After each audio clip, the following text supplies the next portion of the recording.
But about 30 minutes later, Chris got a call from his property manager explaining that we had to go to the local police station to be questioned for last night's disturbance. Fuck that. Bro, that's actually my worst nightmare, is getting into some sort of trouble overseas and having to deal with A, someone in an authority figure, and B, the language barrier.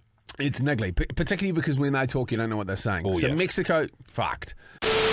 How are, team? Welcome to the Not For Radio podcast. No Duncan Hyde today. He has shit going on. Yeah, his kid fucking fell out of the roof, mate. How about that? Yeah, had a little bit of a fall. Yeah, well, not a little bit of a fall, a nasty fall. Absolutely shit-whipped himself. Yeah. Fell through the trapdoor.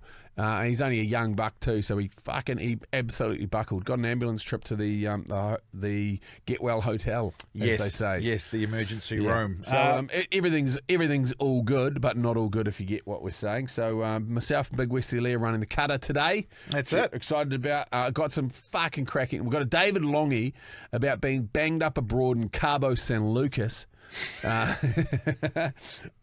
Which I just found out isn't actually a type of pasta. Yeah, and what Kanye's dick looks like is also featured in the podcast. Yeah, I don't know why you would take anyone camping here, but we've got a Yellowstone National Park rescue, and the lady of a recently crowned Mad Dog child has been in touch again to fill us in with another story of just what an absolute battler and a nightmare her little girl is. She's a weapon. The mum Claire's a weapon as well.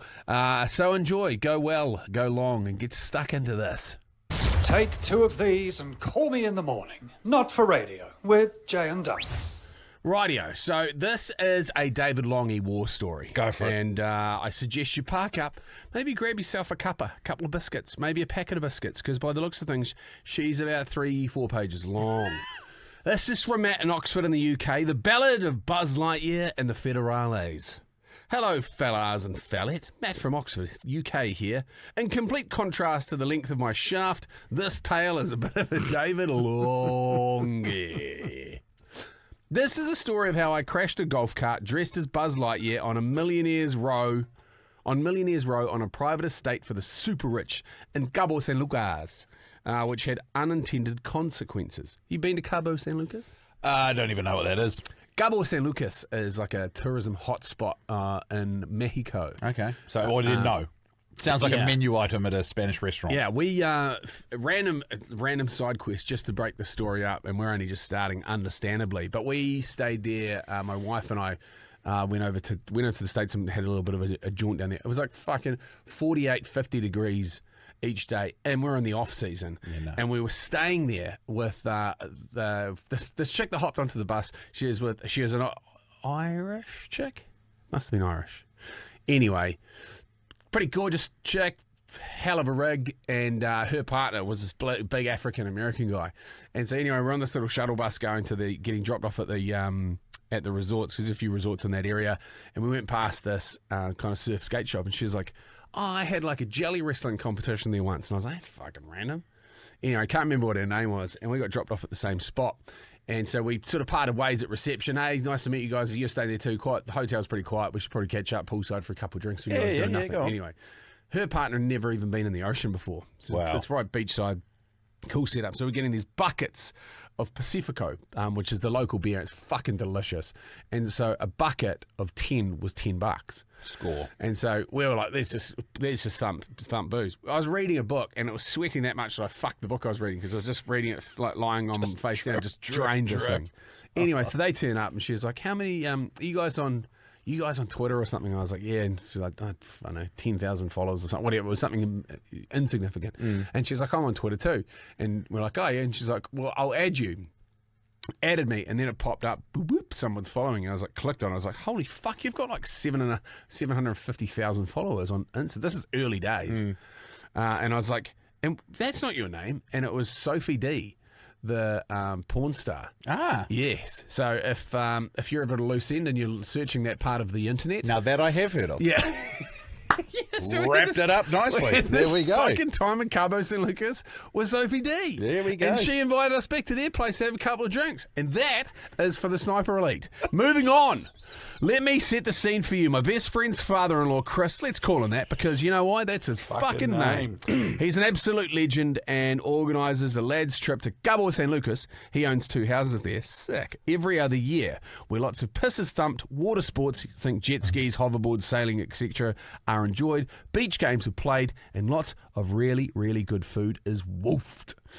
In addition to this, he and his best mate organised the Cabo Olympics, a series of round-robin games. Think basketball, free throws, ping pong, crazy golf, ladder golf, etc. The winner at the end of the tournament, usually held over 3 days, gets eternal glory. The loser inherits a golden toilet trophy on a mahogany plinth to possess with shame until the next trip, and must also complete a forfeit. More on that later. What a fucking cool setup. Yeah, that is great. Rich mates are epic. I should say at this point, Chris is an incredibly kind and generous man and flies the lads, usually 6 out to Cabo from all over the US on an all-expenses-paid trip. Good cunt. And this particular year, February 2020, I had the privilege to be selected to fly from the UK. Fuck, what a lad. Across the 3 days, there were 6 of us all competing for Cabo Olympics glory. I should say at this point, I'm usually pretty good at turning my hand to most sports to a reasonable level. But for some reason, this time, my skills had fallen away. A bit like a human poo, leaving one's asshole and falling into the darkest depths of a public shit pit at a Glastonbury festival.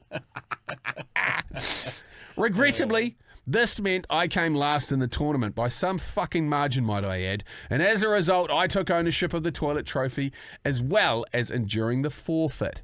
Wearing a Buzz Lightyear fleece onesie in 30 degrees Celsius heat all night long at the private top-end bar and clubhouse, fit only for the super rich.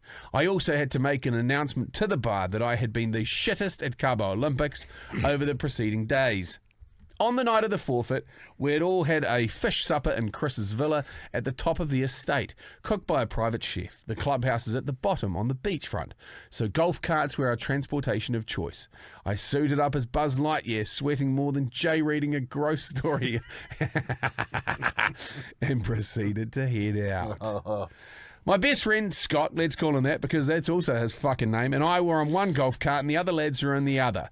In the darkness of the night time, we decided to race each other to the bottom of the hill as fast as possible. We twisted and turned and snaked down the hill past all these fucking huge mansions, yelling and screaming with laughter. Scott and I are both competitive, so we decided we needed a way to beat these guys to the bottom. As 2 engineers, we knew that the cart's engines were limited, but if we slipped them into neutral to freewheel, we would go as fast as gravity could take us, hopefully giving us the edge.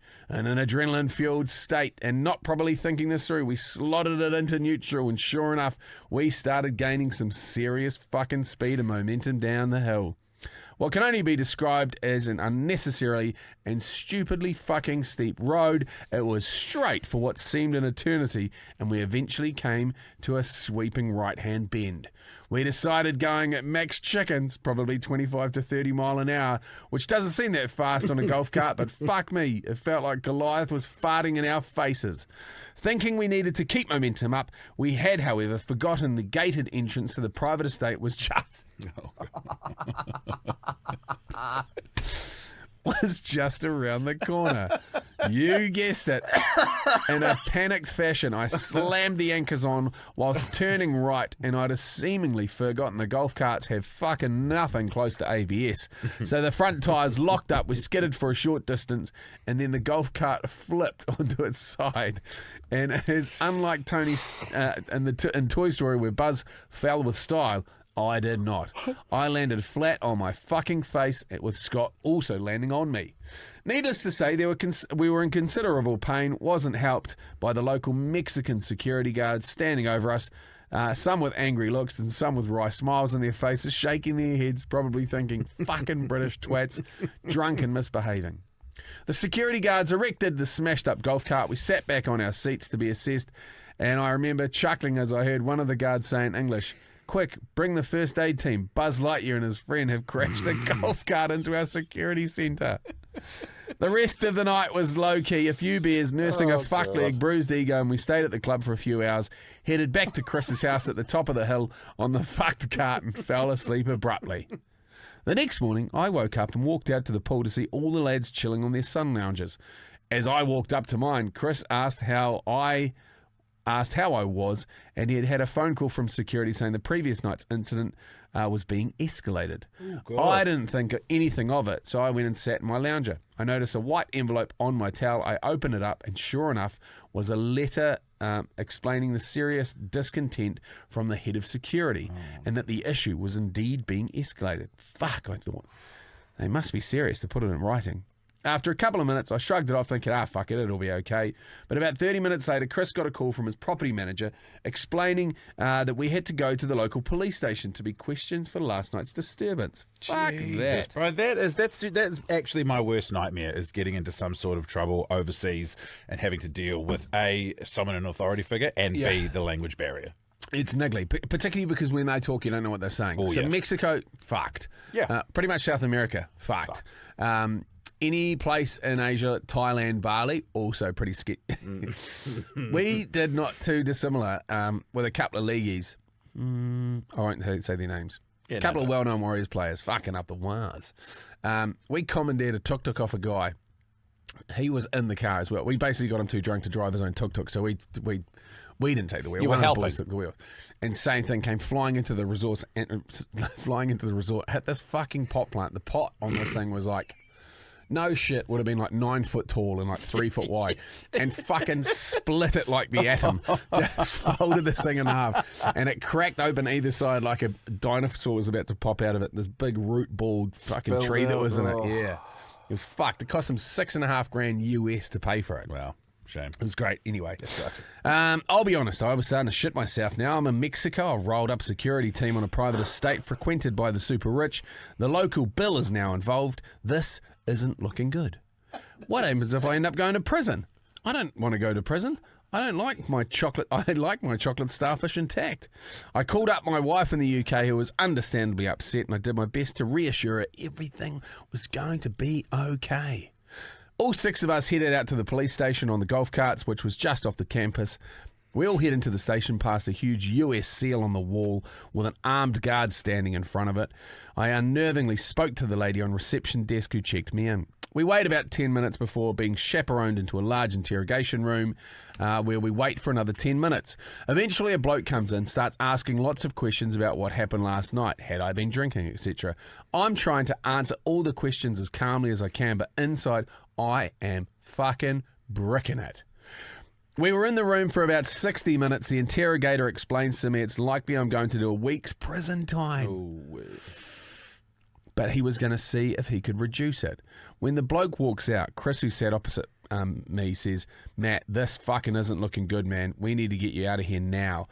Even the amount of money I have won't be able to get you out of prison from here. That's the rich mate. Yeah. Yeah. The interrogator comes back in and says, I've managed to negotiate the week down to 2, possibly 3 days. I just need to get the paperwork sorted. He steps outside again. Chris has had enough and says, Matt, you got to fucking run, and you've got to run now. If we don't get you out of here now, it's all over, man. Let's get the fuck out of here. Oh. What do you do? I don't run, so I'm doing 2 days at a Mexican jail. Tell my kids I love them. Yeah. Because that's the thing. What happens is when you get into these places, your 2 days, then all of a sudden someone gets stabbed next to you. You get fucking blamed for it. Yep. And then you're in for another 12 years. And it wasn't officer. It wasn't me. Give a fuck, gringo. You're in here for life. Yeah. I reply, I'm not running out of a fucking police station in Mexico past an armed guard. Scott says, mate, what's the alternative? Getting reamed in Mexican jail? Come on, let's get the fuck up out of here and go. I had to admit, Chris and Scott were right. I didn't want my ass turned into a loose microwave popcorn bag.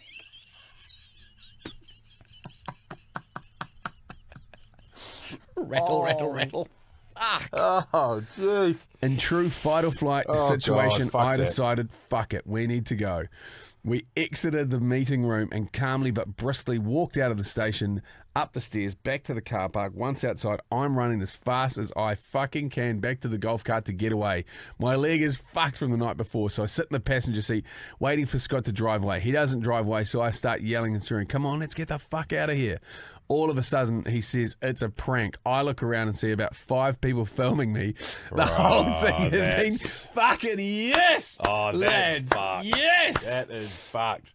The whole thing had been set up, the forged security letter on a headed bit of paper from the property manager, the receptionist, the interrogator, which was Chris's US lawyer that had phoned up in the gym that morning to explain I crashed the golf cart the night before. So he wanted to prank me. Fucking dog. I also found out later, Chris had been filming me the entire time I was being interrogated. He was literally sat in front of me across the table, but I was shitting it so much that I hadn't noticed. I've got a copy of the footage, which maybe I can share with you one day if you're interested. Honestly, I've never had so much fear, relief, and anger all at the same time in my life. I genuinely thought I was off to Mexican prison to get ass raped. Thank God Buzz lived to tell the tale. Anyway, absolutely. Absolutely love the podcast, gents. I've listened to every single episode. It's always the highlight of my week, and you've got me through some dark times recently with my dad passing away and managing some tricky health issues with my 2-year-old daughter. So I'm grateful to you both. Mate, that's the fucking very least that we can do. Yeah.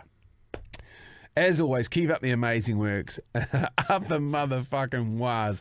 And if you make it across to for your UK tour, hit me up. Big love. Oh, that is out fucking standing, Matt. I'm clapping that you're okay because I wouldn't have dealt well with that.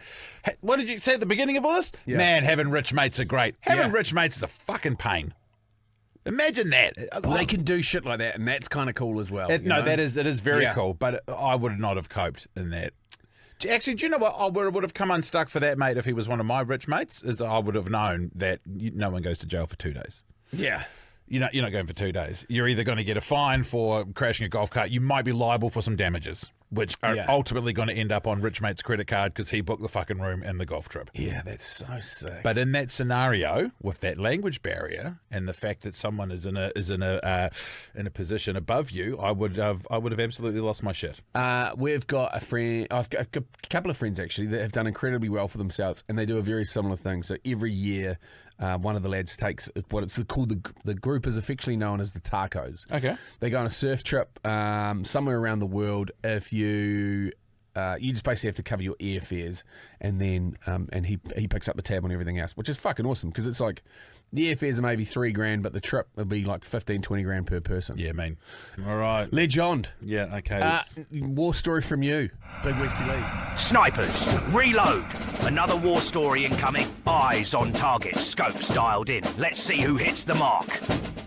Actually, worthy of a mention. We asked a while ago because it was starting. Obviously, snipers not there is clearly a military lean to what we all do here. Yeah. And not a single one of us has ever done in the anything. imaging and a lot of the audio that's structured around this podcast. Yeah, yes. and that's purely driven, if you've only just joined the podcast, by the fact that the Sniper's Nightmare Facebook group came about by a nickname that was read out on our radio show fucking like 3 years ago now, pretty much. And it was, I worked with a guy who had one leg shorter than the other, so when he walked, his head bobbled from side to side, so his nickname was the Sniper's Nightmare. So from that, it's become this. That was sort of the joke. Yeah. And having spoken to snipers, they've said it wouldn't matter. We're not going for the head anyway. We go for the critical mass. We just fucking pump one right through his chest. Yeah, me. Which is great stuff. But as a result of that, there is lots and lots and lots of people that have served or are currently serving in the military, Navy, and Air Force. Yep. And we asked the question: Is it really confronting and a fucking grating listen to hear that machine gun fire in it? And we've had a couple of people come back and go, I've had mates that are vets and they just can't handle it now that you've put that in there. So that is the rationale behind it.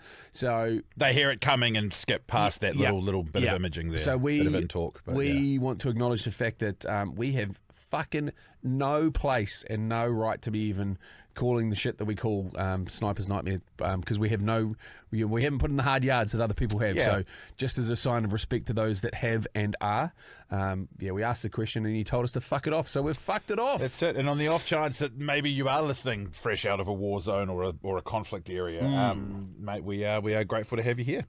All right, so this war story that has nothing to do with war, but is a story, and it is unfortunate or fucking epic, should I say, is under the title Mad Dog. And this is from Claire, who's the mother of a newly crowned mad dog from West Sussex in England. Oi, oi, mother of the newly crowned mad dog child. The little psycho. Yes. Would you like to give a bit of backstory to this before I go? No. Okay, there we go. No. The little psycho was adequately impressed about being crowned a mad dog, but when she found out Pete Bethune was a mad dog as well, boy, was she stoked. Thank you so much for bestowing such an honour upon that child. Thank you so much for bestowing such an honour upon my child. I did put a picture of her broken elbow on the Snipers Elite Facebook page, but the same kid has so many stories of being a Class A dickhead, I thought I'd share another one. One summer's evening, when Crash Bandit was about 7 years old, she was playing in the garden. She threw a tennis ball for the dog, who was a 35-kilo fluff bag. He turned and ran straight through her, catapulting her into the air like a doll. She landed face first on the path. I ran to picked her up, and saw that her face was covered in blood. 2 front teeth were missing from her pretty little head, and blood was pouring out of her nose like a fire hydrant. I take her indoors to clean her up and see that the blood isn't coming out of her nose, but out of a cut just above her top lip. The teeth had come up and out, piercing a hole through her top lip. We need to take you to the hospital again, sweetheart. You're going to need stitches again. Spitting through the blood, she replies, "Not until we find those teeth. The tooth fairy owes me." I'm a hustler, baby. So myself, my husband, and my father-in-law are on our hands and knees looking for the teeth through the grass and gravel path. She's trying to look too, but we told her, just sit down, stop bleeding over everything. You're making the bleeding worse. She was adamant we couldn't go anywhere until we'd found them. Me, on the other hand, I'm a mess, trying to convince her granddad to find them whilst we're at the hospital, but no, she needed to supervise the whole search. So she was trying to get granddad to have a look while they were at the hospital. No deal. Sorry, I know I said hospital there. Yeah. Hospital. I can say hospital, but when I say it just comes out hospital. It's like biscotti. But no, she needed to supervise the fucking search. English major. Good man. After about 40 minutes, got one. Then a few seconds later, got 2. Off we went to A&E, and she had stitches and another scar to add to her collection. Luckily, they were her baby teeth and there was no lasting damage, although she did give her school photo a week after. A week after, and we bought it for shits and giggles, but she hasn't given me permission to share it with you. But trust me, guys, it is a BEAUT. How I've managed to keep custody of her is either a miracle or a serious letdown of our system. You decide. On a side note, just want to say thank you. I've been through a bit of a tough time recently. I lost my dad suddenly to an aortic aneurysm. Shit one. Yeah, that's no good. One day he went to work and unfortunately never came home. I've been to some truly dark places since, as he was my ultimate hero. Lots of things have helped me to find myself again, so to speak, and discovering you guys in the podcast is definitely one of them. Awesome. It's helped me more than you can imagine, so from the bottom of my heart, thank you. I listen every day from over here in the UK, and your #1 status is well and truly deserved. Go long, go deep, and for the love of fuck, get your aortic screening done when you're invited. Yes. From the mother of a mad dog, Claire. Ah, yes, Claire. So her daughter is a fucking weapon. You'll be able to go back and listen to it. But she basically, long story short, broke her fucking elbow off, like snapped. It's a radius ulnar where they go into the humerus. Yeah, managed to crack that bad boy off and just operate for a few days without, even wincing, without saying a fucking word until they finally got it x-rayed. So yeah, it's a wild ass story, one worth trolling back through. Yeah. The back catalogue, and it does mean it means more to us than you ever know. Yeah. That we can bring some form of light to your days. It's fucking awesome because you bring it to ours. Fuck me, do you bring it to ours?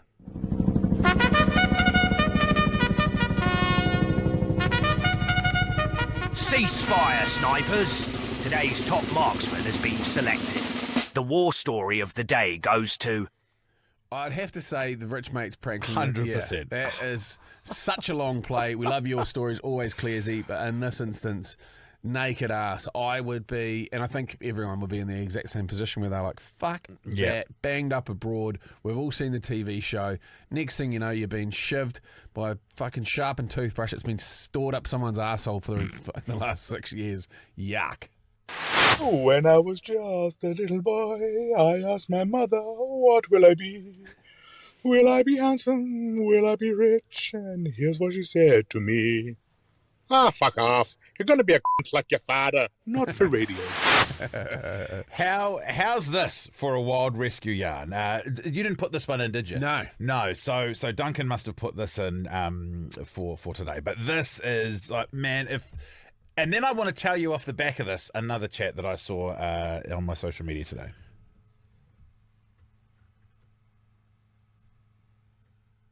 July 9th, 2001, a 13-year-old boy named Cody Clausen carried a bag of camping supplies through the woods near Yellowstone National Park in Wyoming. Cody had come to the woods for a camping trip with his dad and his Boy Scout troop. He had broken off from the main group, they were over at camp, and he had hiked a couple of miles to his dad's truck to pick up some extra camping supplies. He started to realize that things didn't look familiar, and realized that he actually had left the path. He was not even in an area that he had seen before. And so before long, Cody realized he was totally lost. Hours passed by as Cody frantically walked around the woods, calling out for help. And then as the sun began to set, he also noticed that storm clouds were rolling in. But he told himself, don't worry, my father and the Boy Scout troop, they clearly know by this point that I'm missing and they must be out looking for me. Cody was able to calm himself down and tell himself like, hey, you're a Boy Scout, you can do this. The sky suddenly let loose, and Cody was caught in a major thunderstorm. And then suddenly lightning flashes across the sky, and for a second the forest is illuminated,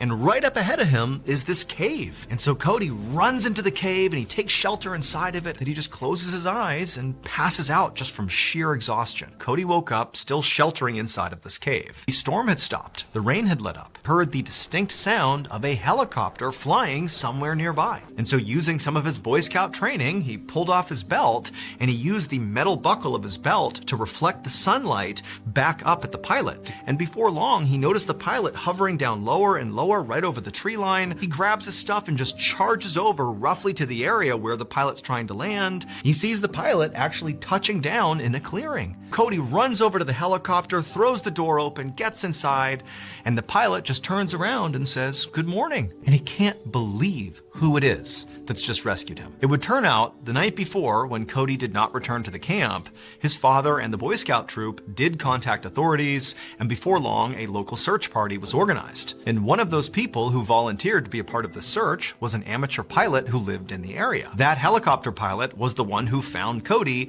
10 miles away from his Boy Scout troop's camp. When that pilot reunited Cody with his father, Cody's father naturally assumed that, given the trauma of the last 24 hours, that Cody would not want to rejoin the Boy Scout troop and continue this camping trip. Cody said, "No, I want to go back to the Boy Scout troop. I want to sit there and tell them what happened to me. I have a campfire story that they are not going to believe." Cody had trekked 10 miles through the wilderness all alone, spent the night with bears out in a cave somewhere in the middle of a storm, and then ultimately got rescued by this amateur helicopter pilot. The amateur pilot was the actor who had played Han Solo in Star Wars. He was Indiana Jones and had starred in several other major blockbuster movies. It was none other than Harrison Ford. Fuck off. Man, yeah. And there's a photo of Harrison Ford flying this chopper with little mate Corey in the back. Oh my God. That is crazy, eh? That is crazy. I reckon it's what's crazy is that he managed to fucking survive a night in Yellowstone Park. Oh yeah, that's wild. That's just in itself. What is crazy is that they would take fucking kids into Yellowstone Park to go camping. What is crazier is that they'd send a kid by himself back to a truck to get more shit. What's even crazier is that the scoutmaster was fucking old mate's dad. Who? The guy who got lost. Wasn't that what he said? Or was it his dad? His old man, the scoutmaster, was like, yeah, off you go, off you go, son, back to the F-150, go and pick this up. So, off that completely, but a different story I saw today. Charlize Theron. Yes. Did you ever meet her in your MTV days? South possibly. African beauty? Yeah. Stunner. Absolute stunner. Not in the movie Monster. Makes me sick to look at. Great makeup. Yeah, I have. I would have met her on a red carpet somewhere or some shit. So she's, I don't know how old the clip was. I'm assuming it's fairly recent because she's come out on someone's podcast. Can't for the life of me remember what podcast it is though. But she's saying that she's newly single and she's since she went out on a bit of a. How do you date when you're that famous? Well, this is what you do. You just go out and you get what you want. So she went out and she was telling on this podcast about how she went out and that she had fucked a 26-year-old lad and said that it was just absolutely spectacular. What a fucking good bitch. Yeah, but I like the other side of that, to the 26-year-old lad that comes back in the morning to his mates and is like, bro, you're not going to believe this, bro. Last night, you're never going to believe this. I fucking got it on with Charlize Theron. And everyone's like, oh, whatever, cunt, whatever. And then she comes out in this podcast. Imagine the smug look on your face walking into that room being like, fucking bang, this is for me, champ. Yeah. Yes. You'd love it. Not that I was the person doing the pumping, but a friend of mine who I worked with at MTV, she wasn't on screen, she was a more behind the scenes person. She was over at Music Awards in New York, which is where all the good shit happens, and ended up hooking up with this guy who was like a basketball player or something. Anyway, in the morning, she comes out because he is cousins with Kanye West, and so they're staying at his place in New York. And he goes in the morning. She's like, "Oh, I've got to peel out and go back to do some work shit." And he goes, "I'll just fucking make sure that the coast is clear so that you don't have to have like a random encounter with him." Yep. Anyway, so he's like walking her out to the door, and then Kanye comes out, and he's in a pair of boxers, a robe, and he's got his grills in, eating Fruit Loops. And she's like, classic. And she's a fucking stunner, this chick. Absolutely stunning. He goes, "Oh, what's going on? You're not even going to introduce me, you rude prick." And he's like, "Oh, hey, this is my cousin Ye. This is my friend, blah, blah, blah." And he's like, "Oh, where are you off to?" And she's like, "Oh, I got to go to work." And he goes, "Oh, fuck, why don't you stick around? Why don't you hang out today?" And she's like, "Oh, no, I've got to go." Anyway, so the cousin can see where this is going. So he's like, "Hey, I'll let you get on your way." And he fucking peels off to the other end of the apartment. And so Ye's there going, "Hey, why don't you stick around?" And she's like, "No, I got to go." And he goes, "You sure you don't want to stick around?" And she's like, "No." And he goes, "Not even for this." And he pulls his dick out, which looks like a fucking 1.5 litre Pepsi bottle without the fucking label on it. And just stands here with it out over the top of his boxes, eating his Fruit Loops with his grill in. And she's like, "I'm good, mate. See you later." Yeah, she's like, what a pig. I was like, mate, if I was running some downstairs operation like that, I'd be fucking walking around in the nude. Not even with this. Yeah. Oh, God. Anywho. Okay. All right. What do you want to do? You want to wrap it up here? Yeah, we probably could. Yeah, we probably could wrap it up here today. It's a hectic old Friday. Yeah, if you haven't already done so, this is a bit that Dunc normally talks about. The Sniper Elite, if you are feeling like you are slightly devoid of more absolutely shambolic and random chat, you can get the Sniper Elite, become top brass, and unlocks about another 250 episodes as well. So if you're wanting a little bit more of this, it also puts you in the frame for all of the giveaways that we do as well. And I can say we have a fucking very exciting giveaway coming up shortly, which involves travel to New Zealand. So for more info on that, sign up to the Sniper Elite. It's like $1. It's like a beer a month or something. I don't know, depending on where you are in the world. We're trading in South Pacific pesos, so the New Zealand dollar's dog shit. So no matter where you are in the world, it costs 5 cents of fuck all to be a Sniper Elite, basically. You are having an absolute having a bubble. And if you are in the Northern Hemisphere, we've had a re-up of the Not For Radio Sundays as well, which is exciting. So a lot of people were asking, so there is the answer to that question. There'll be a link for all of that in the notes for this for the podcast today. Other than that, team, sweet as.